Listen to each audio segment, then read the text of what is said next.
Hello hi welcome to Navya Gowda YouTube channel.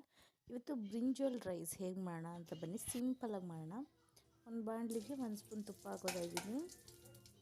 ಇದಕ್ಕೆ ಚಕ್ಕೆ, ಲವಂಗ, ಮರಾಠಿ ಮೊಗ್ಗು, ಏಲಕ್ಕಿ, ಸ್ಟಾರು 2 ಸ್ಟಾರು ಹಾಕ್ಕೊಳ್ಳೋಣ. ತುಪ್ಪದಲ್ಲಿ ಒಂದು 5-6 ಮೆಣಸಿನ್ಕಾಯಿ, ನಿಮಗೆ ಖಾರ ಎಷ್ಟು ಬೇಕೋ ಅಷ್ಟು ಹಾಕ್ಕೊಳ್ಳಿ.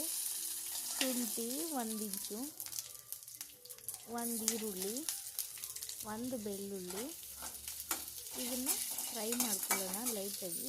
ಆಮೇಲೆ 1-2 ಟೊಮೊಟೊ ಹಾಕ್ಕೊಳ್ಳೋಣ. ಸ್ವಲ್ಪ ಅರಿಶಿಣದ ಪುಡಿ, ಚಿಟಿಕೆ ಅರಿಶಿನ, ಅದನ್ನು ಗ್ರೈಂಡ್ ಮಾಡಿ ಸೈಡ್ಗೆ ಇಟ್ಕೊಳ್ಳೋಣ.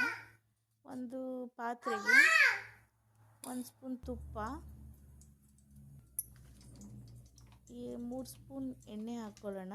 ಅದು ಕಾಯಲಿ ಅಂತ ಬಿಡೋಣ. ಕಾದ ನಂತರ ಒಂದು ಈರುಳ್ಳಿನ ಉದ್ದುದ್ದಕ್ಕೆ ಹಚ್ಕೊಂಡು ಹಾಕ್ಕೊಳ್ಳೋಣ. ನೋಡಿ, ಬದನೆಕಾಯಿನ ಈ ಥರ ಹಚ್ಕೋಬೇಕು.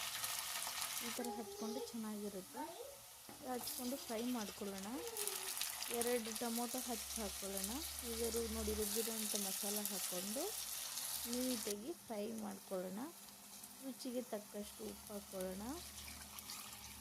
ನಾನು 1.5 ಗ್ಲಾಸ್ ಅಕ್ಕಿ ಹಾಕ್ಕೊಂಡಿದ್ದೀನಿ. 1.5 ಗ್ಲಾಸ್ಗೆ 3 ಗ್ಲಾಸ್ ನೀರು ಹಾಕ್ಕೊಳ್ಳೋಣ. ಈಗ ಕುದೀತಾ ಇದೆ. ಬೆಂದಿರೋದಕ್ಕೆ ಇವಾಗ ನಾವು ಅಕ್ಕಿನ ತೊಳೆದು ಹಾಕ್ಕೊತಾ ಇದ್ದೀನಿ. ಕೊನೆಯಲ್ಲಿ ಕೊತ್ತಂಬರಿ ಸೊಪ್ಪನ್ನ ಹಾಕ್ಕೊತಾ ಇದ್ದೀನಿ. ಈಗ ಸಿಮ್ಮಲ್ಲೇ ಮಾಡೋಣ. ಬಿಸಿ ಬಿಸಿ ಬ್ರಿಂಜಾಲ್ ರೈಸ್ ರೆಡಿಯಾಗಿದೆ ನೋಡಿ.